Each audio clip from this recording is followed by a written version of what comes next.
నమస్తే friends, last వీడియోలో విశ్వకర్మ యోజన గురించి తెలుసుకున్నాం. ఇప్పుడు మరికొన్ని వివరాలు. విశ్వకర్మ యోజన 2023లో సెప్టెంబర్ 17న విశ్వకర్మ జయంతి నాడు ప్రారంభించారు. విశ్వకర్మ లోన్ అప్లై చేయాలనుకుంటే విశ్వకర్మ పోర్టల్లో డైరెక్ట్గా మీరే అప్లై చేసుకోవచ్చు, లేదా మీ సేవకు వెళ్ళి విశ్వకర్మ పోర్టల్ ద్వారానే లోన్కి అప్లై చేయాలి. మీరు అప్లై చేసినట్టుగా మీ రిజిస్టర్డ్ మొబైల్కి మెసేజ్ వస్తుంది. మీ అప్లికేషన్ ముందుగా గ్రామ పంచాయతీ కానీ మీ మున్సిపాలిటీలో కానీ వెరిఫై చేసి అంతా సవ్యంగా ఉంటే డిస్ట్రిక్ట్ ఇంప్లిమెంటింగ్ కమిటీకి పంపుతారు. అక్కడ కూడా వెరిఫికేషన్ కంప్లీట్ అయ్యాక మీరు స్కిల్ ట్రైనింగ్కి పిలువబడతారు.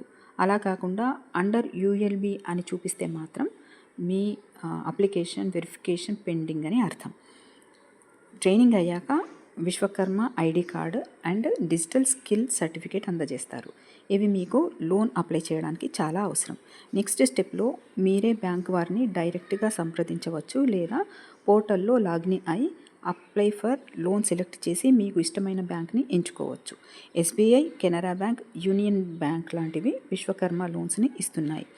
ఆన్లైన్లో కానీ పర్సనల్గా కానీ బ్యాంక్కి మీ అప్లికేషన్ సబ్మిట్ అయిన తర్వాత బ్యాంక్ ప్రాసెస్ స్టార్ట్ అవుతుంది. కాబట్టి మీరు ఆన్లైన్లో సబ్మిట్ చేసిన బ్యాంక్ వారిని సంప్రదించడం మంచిది. బ్యాంక్ వారికి నమ్మకం కుదిరితే మీకు లోన్ మంజూరు చేస్తారు. మీకు సిబిల్ స్కోర్ తక్కువ ఉన్న విశ్వకర్మ స్కీమ్లో గవర్నమెంట్ సపోర్ట్ ఉంటుంది. మీరు నిజాయితీగా ఉండి మీ బిజినెస్ ప్లాన్ పక్కాగా ఉంటే, బ్యాంకు వారికి మీ మీద నమ్మకం ఉంటే సిబిల్ స్కోర్ తక్కువ ఉన్న లోన్ రిజెక్ట్ అయ్యే అవకాశం తక్కువ. ఇలాంటి కేసెస్లో ముద్రా శిశు లోన్ వంటివి కూడా బ్యాంకు వారు ఇస్తారు. ఎందుకంటే మీ బిజినెస్లో ఉన్న పొటెన్షియల్ ముఖ్యం, కానీ వారికి సిబిల్ స్కోర్ని అంతగా పట్టించుకోరు. నెక్స్ట్ వీడియోలో సిబిల్కి గురించిన పూర్తి సమాచారం అందిస్తాను. అవసరమైన వారికి నా వీడియోస్ని షేర్ చేస్తారని ఆశిస్తున్నాను. Thank you for watching.